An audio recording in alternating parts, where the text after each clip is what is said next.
Баршаңызға қайырлы күн, құрметті достар. Бүгін осындай өте әдемі, дәмді алма және творог қосылған штрудель дайындайтын боламыз. Қамыр илеп әуре болмайсыздар. Бар жоғы 10 минут уақытыңызды алады дайындалу жолына.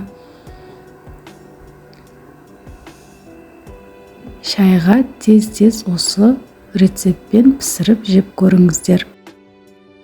Ең алдымен менің каналыма тіркеліп, қоңыраушаны басуды ұмытпаңыздар. Бірінші алманы осылай кубиктеп турап аламыз.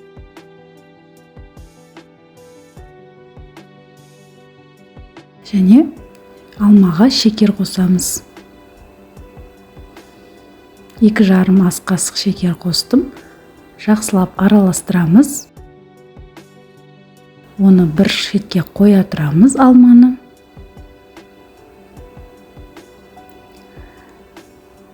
Ендігі қоспа бізде творог. Творогты ыдысқа салып, кез келген магазиндегі творог жарай береді.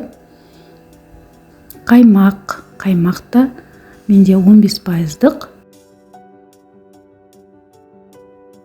Үстіне 2 ас қасық қаймақ қосып, творогты жақсылап араластырамыз. Творогқа шекер салмаймыз, өйткені біз алмаға шекер салып қойдық. Алманың тәттілігі бізге жеткілікті. Енді бізге осындай қатпарлы қамыр керек. 2-ге бөлеміз.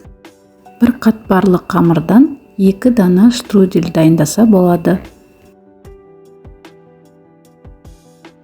Осылай күлшелейміз. Ингредиентінің барлығын описание бөліміне қалдырып кетемін.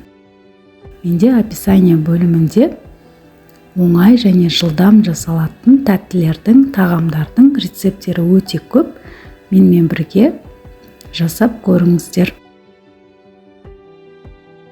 Қамырды күлшелеп алып, ұн сеуіп отырып, осылай жайып аламыз.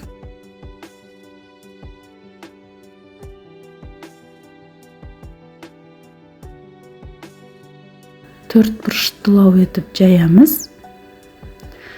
Және алдын ала дайындап қойған творогты салып шығамыз.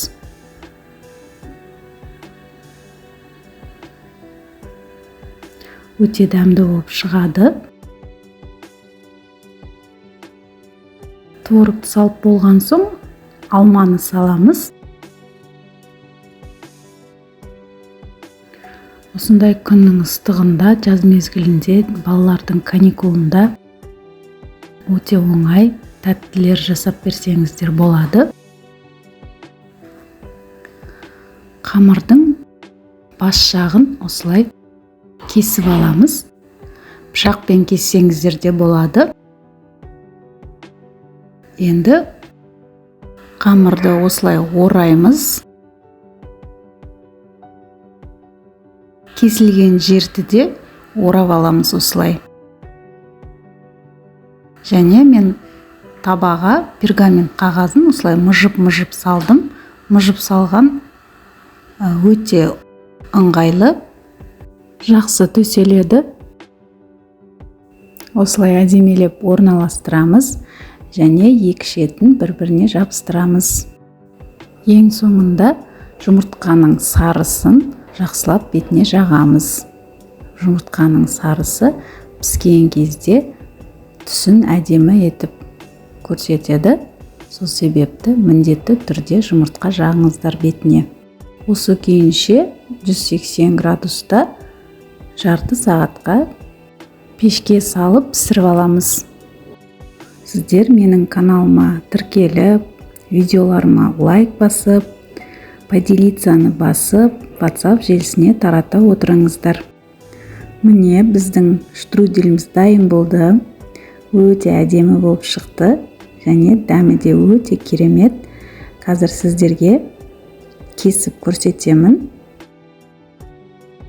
Осы жерде айта кететінім, Мен бетіне шекер ұнтағын сеуді ұмытып кетіппін. Кескеннен кейін барып шекер ұнтағын септім.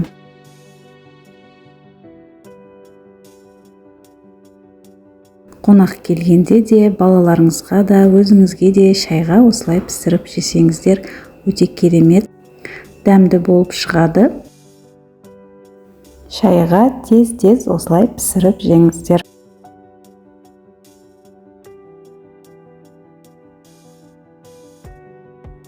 Сіздерге тағы да айта кететінім, поделицаны басып, WhatsApp желісіне тарата отыруларыңызды сұраймын. Видеоны соңына дейін көргендеріңізге рахмет. Сіздермен бірге болған Гүлнұр Темировна.